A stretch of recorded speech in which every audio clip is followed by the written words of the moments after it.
Hello, everyone, and welcome to Life Intended. I'm your host, Kelly Berry. Life Intended is a podcast that explores what it means to be true to yourself and live an authentic and purposeful life. Each episode explores our guest's version of personal growth, self-discovery, and the pursuit of becoming the best version of themselves. We talk a lot about how to find the joy in the journey of becoming who you want to be. And today's guest, I'm so excited, is Keri Durkin Caune. I'm really excited to have Keri here and talk with her today and for us to all learn more about and from Keri. She is an accomplished C-level leader and mentor with a broad range of experience and a proud career of successfully meeting complex challenges. She has consistently demonstrated her ability to drive growth and innovation while prioritizing the well-being and development of her teams. I love that. Keri has demonstrated ability to drive multi-billion, yes, it's billion with a B, business structures and has a career marked by a ton of achievement and recognition. She is driven by a desire to live with greater intentionality. Keri is on a personal journey to become an unchained executive, constantly seeking ways to align her decisions and actions with her values and purpose. She believes in the importance of mindfulness and reflection, both in the boardroom and in life, as essential tools for driving meaningful change and creating a more inclusive and sustainable future. In addition to her professional achievements, Keri is a devoted mother of 3 and a stepmother to 2. She cherishes her new role as a grandmother, finding true richness in the love and bonds shared with her family. For Keri, family has always been her why, driving her to succeed in both her personal or professional pursuits, while remaining grounded in compassion and connection. So that's quite an introduction. Thank you for joining me, Keri. Thank you for having me, Kelly. I would say that those words, well, I already have like goosebumps. I was like, I'm not that great, but love the fact that life has afforded me the opportunity to serve others and to be a people leader and to not always understand the blessings that I've been given, but understand them further over time and how I can give back to others. So I'm very excited to be able to join your venture in starting the podcast. Thank you. Yeah, it's great. There's so much in there. I know I stopped at one point and said, I love that. But one thing in there that I've never seen before, really, and so I'd like for you to talk a little bit more about it, is the Unchained Executive. Tell me more about what that means to you. So I toyed around with that a lot, and being a great child of the 80s kind of went back to Unchained Melody.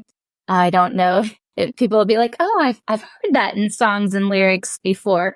But when I thought about it and you think about just even how a well song is composed, I went back to and said, like, how has my career and life been composed? And there were many times I found myself being defined more by what I did versus who I am and who I could and should be. And certainly went through the journey of life and was very blessed with a great career opportunities. Career's not over, still out in the world and looking to have a positive impact within business and in the most intimate spaces of home. But I thought, how do I, knowing my why, and my why is my family, I also said, if I'm unchained from something, what starts to define me? And for the longest time, while my why was my family, I was also very chained to work and chained to who I was as an executive and worked 80 plus hours a week to only find that I could be missing what was most important. So being that unchained executive was my way to say, I need to link myself to something different. Well, I believe I've always sought out a greater purpose. I've been far more intentional of that, from even the learnings as being a mother and a wife and a stepmother and a pet mom and all the things that we do within our life. And one of the things is also starting a nonprofit with one of my very good friends, is how we're so blessed to be where we are and to have the opportunities that we do.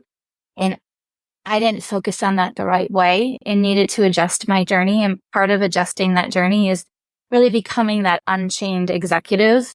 And, a lot of times in conversations, people say work-life balance. That's not what this conversation is. It's really about being more intentional and more grounded in the space and situations that you find yourself in versus constantly, I could be scrolling for hours or answering emails or answering text messages, and I miss out on some of the most important things throughout life and even today. So it's just finding that way, that unchained melody that you have within life and creating, I guess, composing a different song, knowing that it doesn't all have to feel like you're chained to our technology as well. I love that. So, this podcast is called Life Intended. And the whole premise behind it is, how can we live a more intentional life? How can we all stop just going with the flow or letting life pass us by? And so how did you, because it sounds like you've thought about that throughout your career a lot, to how you can be intentional. So do you have somebody in your life who's modeled that for you, or another way, or is that just something like intrinsically you've always put a priority on? I'll say throughout my career, I've put a priority on servant leadership and people first. What has shifted me even more is faith. I'll say, while always faith-based, we went to church at 8:30 a.m. every Sunday in the small town that I grew up in Wisconsin. And all I can remember is how much those pews hurt my booty, right? But you think back and you think that how life was at that point in time and the things that you learned. And then life happens throughout in careers and family. And that reflection point, probably within the last couple years, and even within more so the last 5 years, I had a very good childhood friend pass away from cancer this last October. But going through the journey with her, I saw how she stopped and lived in those moments and had her favorite things. And she was very, while strong and a warrior, she was also very intentional in the things that she did. She went to visit her. We played a board game, because that's how you stop and appreciate what's in life, by a simple game of cards or a board game. So I'll say life circumstance has probably helped me to become more intended, as I also realized I missed out on a lot of things in life as I was busy ensuring I could support my family and be a great example for my 3 girls, and then my 2 stepsons now, as they're all adults in their lives. But we want to make sure we're giving them a good example. So I can relate to that. I'll call it a realization, or I think I shared this with you. My best friend passed away last July from cancer as well. And, it is so true that there is nothing that will demonstrate to you how short life is, how truly, all you have is the present moment. Nothing is guaranteed. To really inspire you to, hey, you only get one try at this. You only get one life, and you're responsible.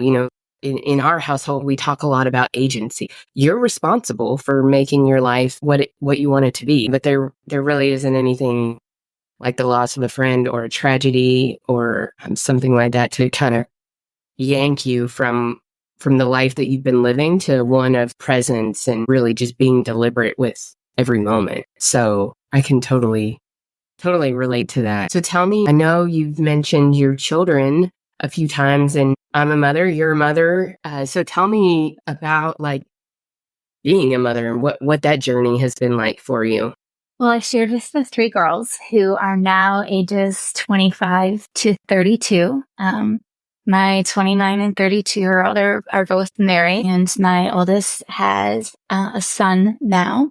The light of my life, my grandson. I said it's so fun because you get to give them back. But one of the things that she sent me was a meme that said something about how much that you show that love for your grandchild. It's an extension of how much you loved your children. And that feeling of love. And the reason you can love them so much is because you loved your children so much. But the path wasn't always easy.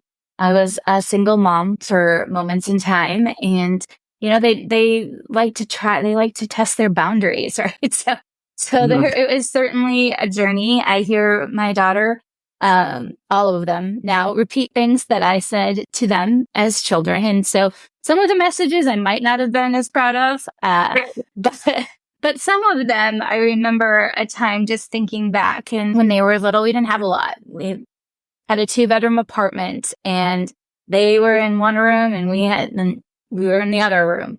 And there wasn't a lot there. And I just remember my daughter, we were taking her to school one day, and she said, "Mom, are we rich?" And if I were to answer her honestly, the answer was, well, no, not financially. But the real answer is we are rich, and we're rich with love. And certainly, again, ups and downs of motherhood and parenting. But if you taking that message of being rich with love, like I'll hear them say that occasionally. Like I remember the time I asked you if we were rich, and you said we were rich with love. And again, very blessed career. So I was able to give them much more throughout childhood and see them flourish as young women and in their educations. And they're all successful in their own right now with their careers and well established in what they're doing and in leadership roles and professional roles. So I couldn't be more proud. I think back to the time and just parenting with your children. And it was funny. She told me I had a chance to visit him this weekend.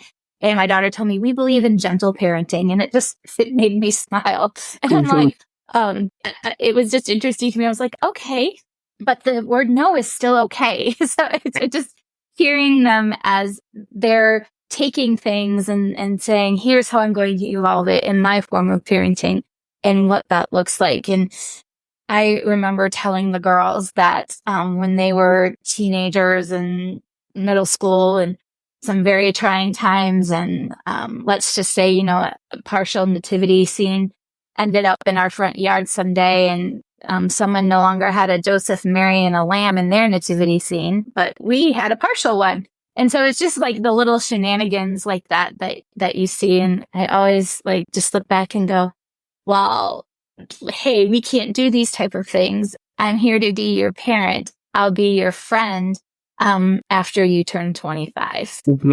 And that's when your role shifts a little bit more. Now, it certainly shifted a little bit earlier than that, but that was kind of like the guardrails that to put on things. And the one thing that I would never change as a young mother, I had my first daughter in college, was the opportunity for motherhood, even though it wasn't easy at the moment in time.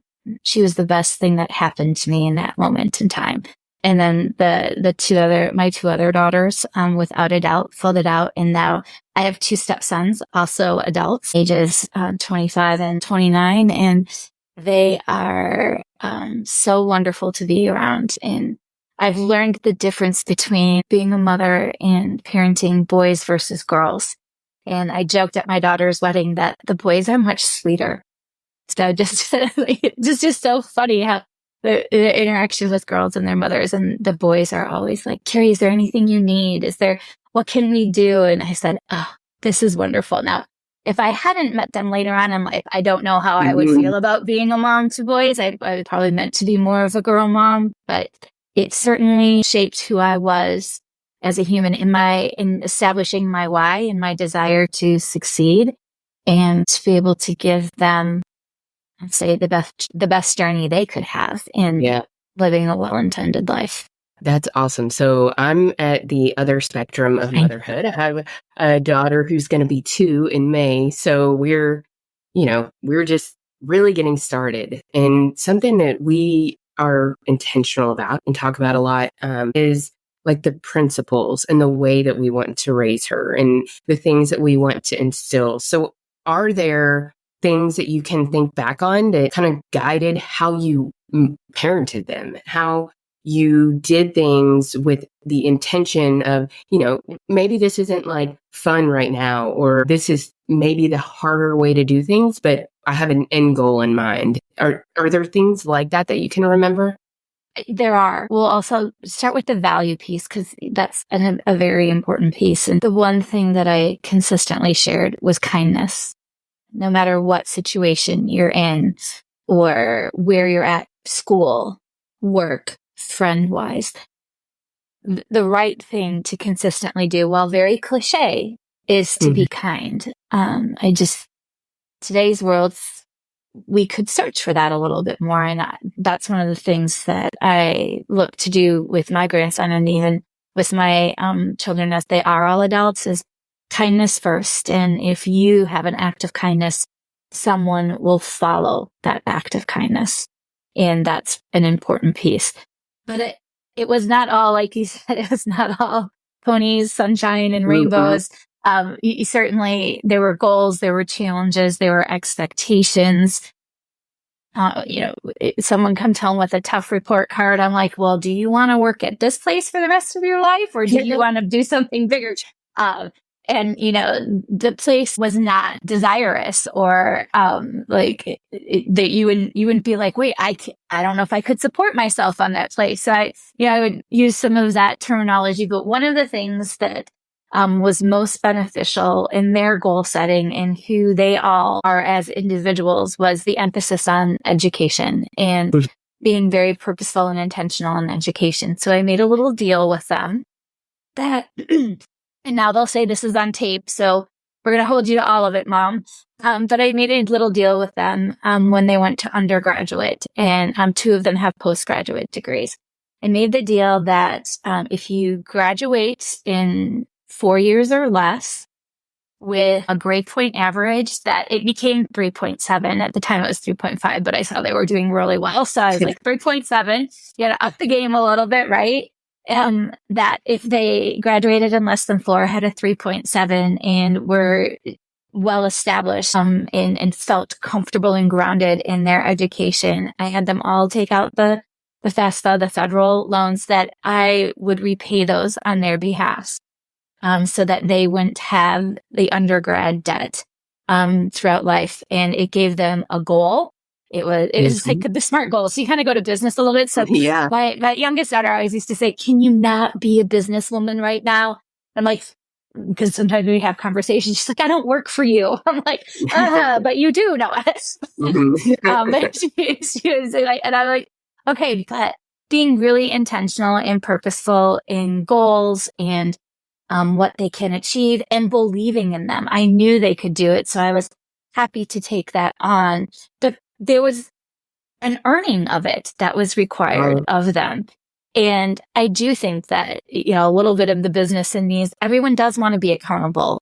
And you talked a little bit about like the things that you're going to do and that what's putting those kind of, I'll say, lines in the sand and putting goals in place, and the things that I look at you and your husband with your sweet little girl, and just being very intentional in that, and knowing that those moments they were like, oh, come on, Mom, but they wanted to be accountable and they wanted to see a purpose, and it was very intentional in what I did. And they all finished in 4 or less. They all graduated with 3.7s or higher. And they're again, all successful in their own right. And I say that despite their mother. They did a great job, despite me. Yeah. Well, I love that. I love, incorporating goal setting as part of it. But I think what I love the most is when you said, like, I believed in them, because I think that they could probably feel that. And they probably knew that you were setting this benchmark for them, knowing full well that they were going to reach it and then you were going to be responsible for basically your end of the deal. And so I think that having somebody, especially when you're a female and you're college age, and you're trying to figure out who you are, just having somebody that knows that you can do this and is basically betting on you, that you can. Yeah. That has to have felt really, really good for them as well. Yeah. The best investment I've ever made, I will say, without a doubt. Yeah, that's awesome. So tell me a little bit more about, because you seem to just have like this really good handle on how you feel when you're living in alignment with your purpose or being intentional. So how, do you feel like you have a good barometer for that? What is it? What do you do when those things aren't in alignment?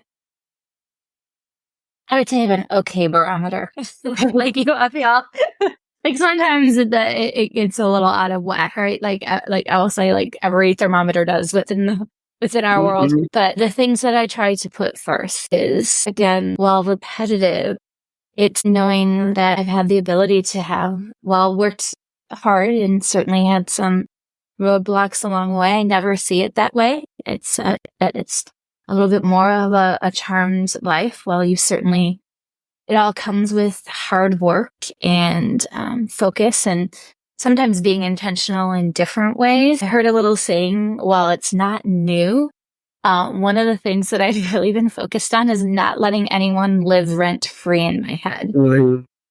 And that was actually a topic at Easter service, oddly enough. It was the don't let people live rent-free. And I allowed people, primarily work related, but even within life, I spun and spent so much energy creating stories and situations and allowed so many people to live rent free. So the moment I start to actually hit that, it is a little faith-based, well, it's a lot faith-based, I should say. So the moment I start to hit that is like, no one gets to live rent free. Only one person gets to live up here. And that is that. And so that is the piece that has truly helped me get beyond when my barometer is a little off, or I'm talking myself into a space that is less intentional, less purposeful, because let's face it, the strongest thing we all have is our mind. And there was a time that I was a runner. Now I only run when being chased. I was well-intended there, but then then my knees started to hurt. So it pulled back a little bit, but I always used to say my coaching to myself was that my mind gives up before my body, because your mind is so strong. So the barometer that I use is when I let the junk get in, how do I take it out and ensure no one lives rent-free in my mind? Because they're not being intentional for you. They probably don't even know that they're living there. That's how I help keep my barometer in place. Yeah. How do you do that? So it's self-coaching. The concept is, it's easy, but in practice, it's very difficult. Those are, people problems and things like that, especially when you're in business, whether it's somebody in your organization, whether it's a customer, those are the things that I feel like keep you up at night, detract from your concentration, detract from your relationship. So how do you actually get that out of your head? It's really stopping in the moment, because you feel the churn. Like I can tell when it's happening, and even like thinking through work or a customer issue or a people problem or a business issue that you're looking to solve. There's certain tenets in life that I've learned working with great companies. One of them is blameless problem solving. So I always go back to, it's not about the people, it's about the problem. Let's root cause it. Let's solve it. So let's not let that take up space. But you feel the churn. I could always feel the churn, and I just have to stop myself. And I had an opportunity in life to attend Business Mastery. And it's about a suffering state and a beautiful state. And so you just have to note, it is a self-awareness piece. You don't always get it right, but noting when your state has changed and you start to suffer, you start to churn, it's taking a deep breath in that 90 seconds. And while it sounds so simple, and maybe people can be like, I'd Googled that 100 times and they all tell me that same thing. Take a deep breath, clear your mind.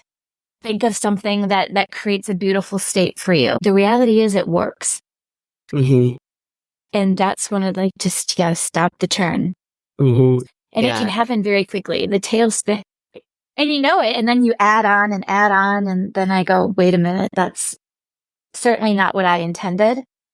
And if you think through people and you go, if I assume positive intent, they probably wouldn't be up here right now. It's because I didn't approach the situation correctly. Yeah.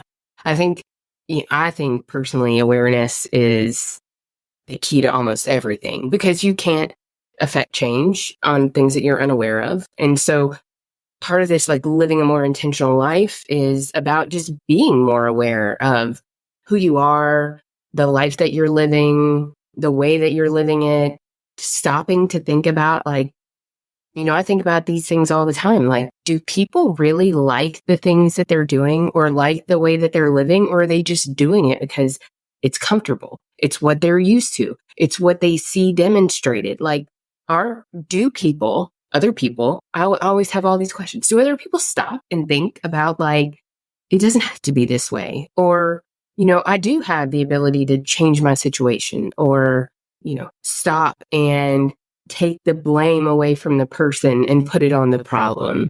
Yeah. So those are just, I don't expect that you have the answer about those things, but it's part of the reason that I'm even exploring this podcast and this topic, is just to try to learn how other people are doing these things, and being intentional and living a life that they like and that they're proud of, and that it's not easy. I'll tell you, it's while awareness is that key component to having intentionality and purpose, it's not easy. And I think, sometimes when you take, like, I'll just think of myself, it's one step forward, because I took actually 12 steps back yesterday.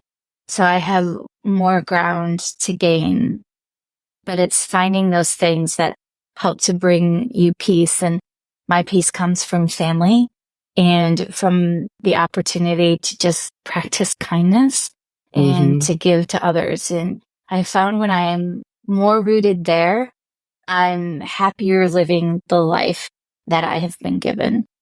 When I root myself in other things, that's when it goes awry. So another thing that I read as a part of your bio that I wanted to dig into a little bit more was, the sentence says, she believes in the importance of mindfulness and reflection, both in the boardroom and in life, as essential tools for driving meaningful change. So reflection is something that we've incorporated as a part of our business coaching practice, that I also feel is, it's not, it doesn't hold the same weight as awareness, but I think reflection is very underutilized, especially short-term reflection, where you just stop and kind of assess the situation. But how does that mindfulness and reflection, how do you do that? Or how do you coach people to do that? Part of it is what we talked about a little bit of installing that assuming positive intent, the blameless problem solving, that it's that mindset for growth. There is the in the moment reflection of, I wish I would have done that differently, or how might have I changed a reaction, and was it appropriate, or was there something I could have done proactively that might have changed the situation? The other thing that a very smart man taught me, he was my CEO at one point in my life.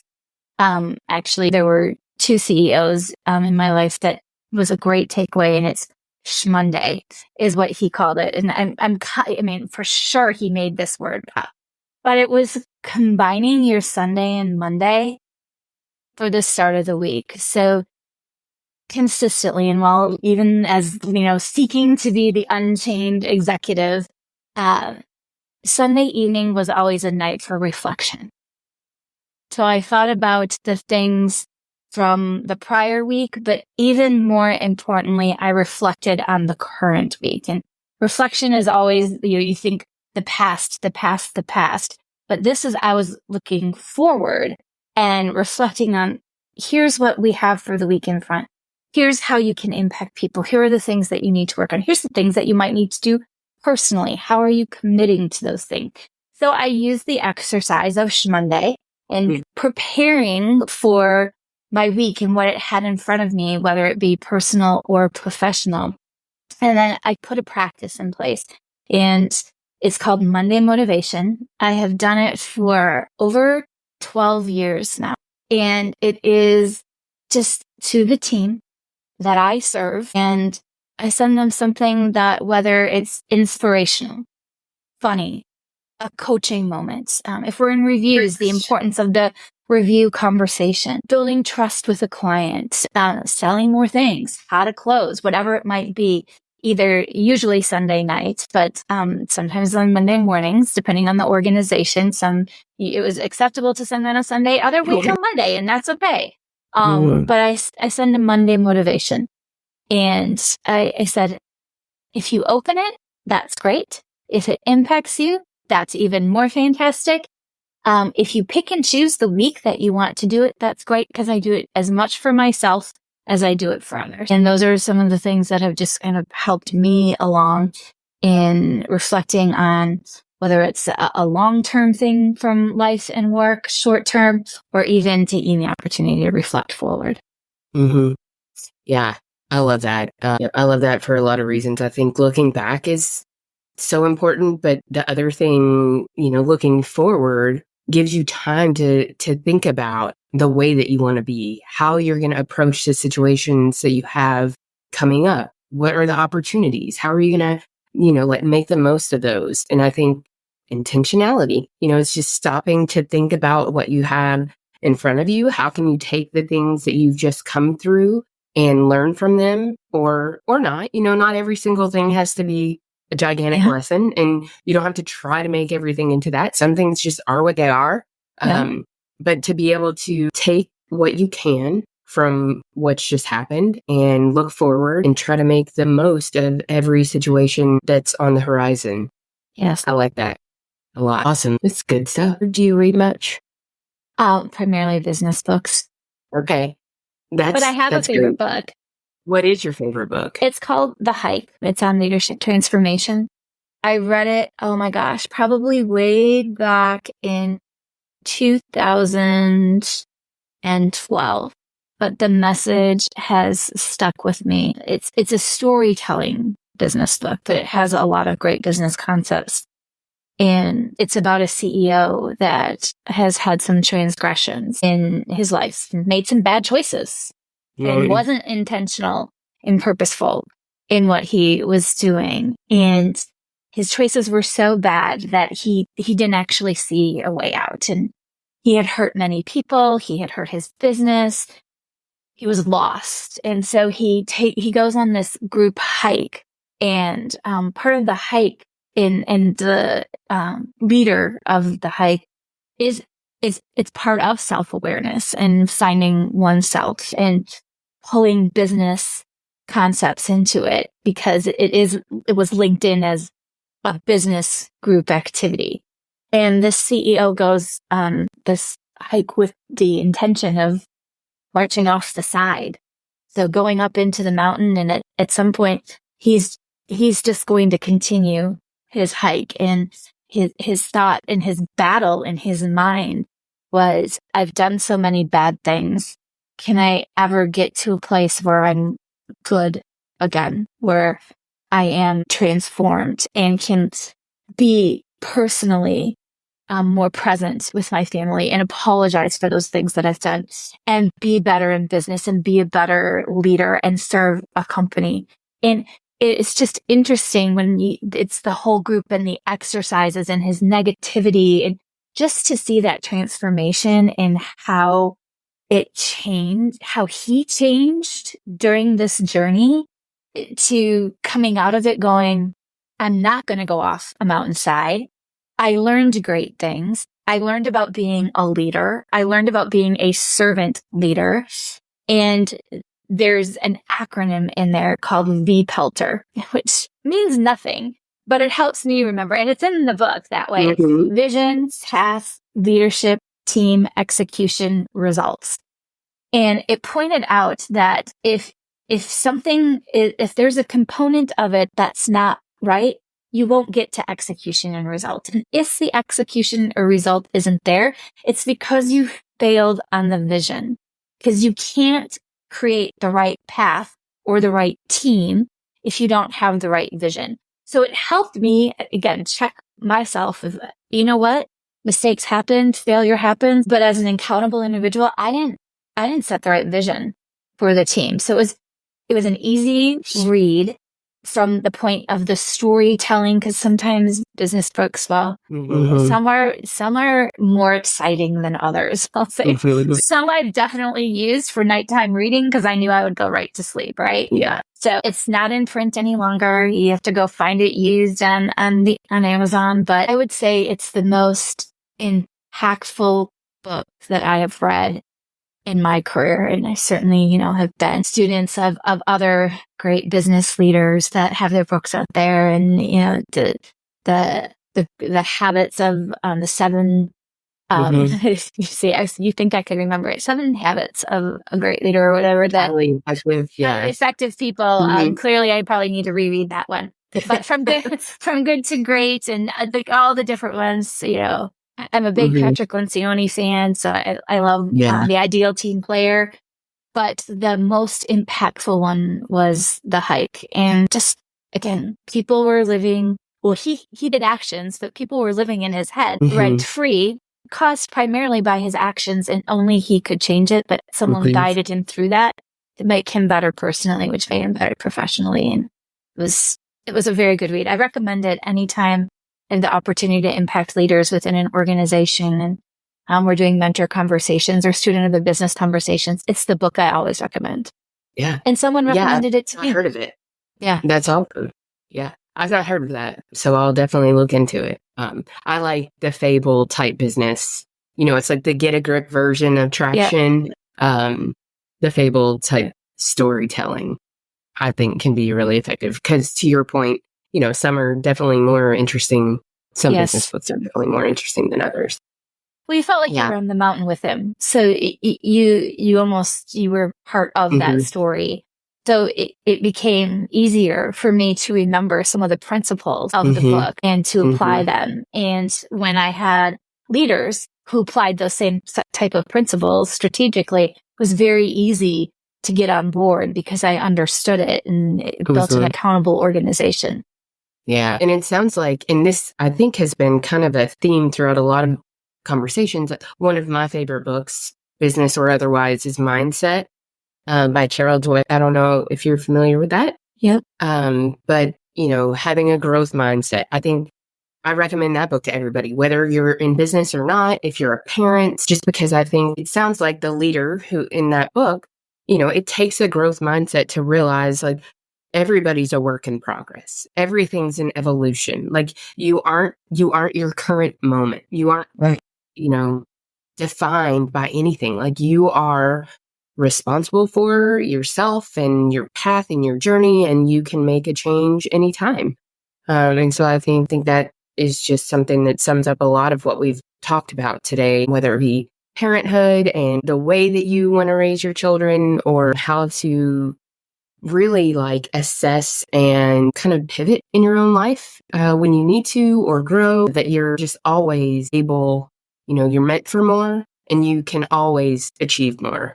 You just got to take a minute and figure out what that is, which is the hard part, and then go after it. So I have some end of the podcast questions that I would like to ask you. So what is one thing personally or professionally that you would like to accomplish this year? My accomplishment for this year, a vacation. Yeah. It's personal. It is part of that whole Unchained Executive thing. Is I go back and count the number of years that I didn't take vacation. No one says, "Oh, that's so great."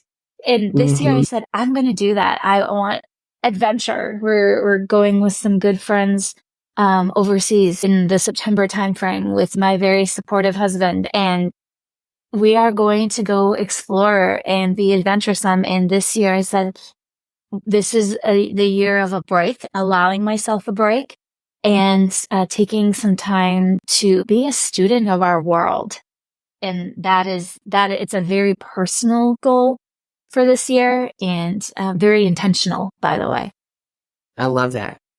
I think, a break is good. I also read a book recently called The Pause, and it just talks about like the power of the pause and how you can do that on a daily basis, on a weekly basis. You can take that vacation and do a pause. But, some of the greatest, I think, transformations, or even just really appreciation, can happen during times like that, especially when you're immersing yourself in, like, whether it's a new place, a new culture, being exposed to other people, other ways of thinking. So I think that's awesome. Congrats. Thank you. I'm very excited. Yeah. Yeah. Maybe that could be a future podcast. We can talk about vacations. Yeah, definitely. Yeah. So I guess you've probably taken a lot of years where you've not done this, but how do you recharge? Because I know you have had like a successful career, probably a lot of like high stakes, not just like times, but years on end. So how do you take care of yourself and recharge? That I have to admit, I've wasn't great at, and, working at getting better at all the time. And you talked a little bit about the fable telling within business books, and one of the things that's included in there is clarity breaks. And that's one piece that I've started to attempt to employ is a clarity break, and that's an opportunity to recharge. While it'll say you're getting a little outside of your business, I also use the clarity break to just think and to like free your mind. I'll tell you, I've had some of my best clarity breaks at a coffee shop, and I don't drink coffee. So I'm enough without coffee. So if I had coffee, everyone would be like, "Ooh, can you tone that down?" But just sitting, it's kind of the ambiance of what the coffee or the cafe creates, and I found myself to be most productive in spaces like that, and kind of taking a break and recharging for a minute. So my encouragement to people is just find whatever space that is for you, that helps you to get there. But yeah, I've not been great at downtime, and that's something I'm working to get much better at. Yeah. Yep. It can be hard, especially when you're a high achiever, you can really devalue rest and really devalue taking a break. And so it's almost like relearning that it's not a bad thing. It can actually contribute. You can have time and space to think. Yeah, it's like a very tough reprogramming, I think. It is. But I found myself and find myself today most productive after I do that. And the issue is you've worked yourself to a point of exhaustion before you enter it. And that's a reflection point. But I go back and say, if I would have done that 2 weeks, 4 weeks, 6 weeks, 8 weeks earlier, might I feel different than I did before I went entering it today? Yep. Always a work in progress, Yes. I forever will be. Yes. I think that's what should go on my epitaph. Always a work in progress. Yeah. Always. Well, this has been a great conversation. I really appreciate you taking the time. I think there's so much good coming out of this conversation. People will get so much value out of it. So thank you so much. Well, I thank you for the opportunity. It has been a blast. And I wish you all the best in your adventure, because I really think it's going to be positive impact on many. Thank you. I'm excited for it as well. And I hope that's the case. I think it will be. I'll make sure it's the case. Yes, that's right. Yeah, definitely. Please. Awesome. You speak it out into the universe and it shall be. Exactly. That's like I said that I was going to die out loud. Now I have to start one. I love that too. I'm not quite there to admit it yet, but I probably should be. Well, thank you. And thank you. Thank you everyone for listening today. In the show notes, you can see all the ways that you can reach out or follow Keri, learn more about her. She has had just an incredible career and life so far, and has so many exciting things in her future. So she's a great person to know and follow. So thanks, Keri, and have a great day, everyone. Thank you all so much for listening to this episode. It's truly an honor to help bring these conversations to you. I do have a couple of quick favors to ask of you. While you're listening to an episode, could you take a screenshot and post that to your Instagram stories and tag me at Life Intended Podcast? And just let me know what your favorite takeaways were or what you liked about the episode. It really helps me to learn more about what you love and want to see more of. And if you have a few extra minutes, if you'd go to iTunes or wherever you listen, I'd love it if you could leave me a rating and review. Ratings and reviews are one of the best ways new listeners can find the show, and I'd love nothing more to grow this and help more people live a life intended. See you again here next week.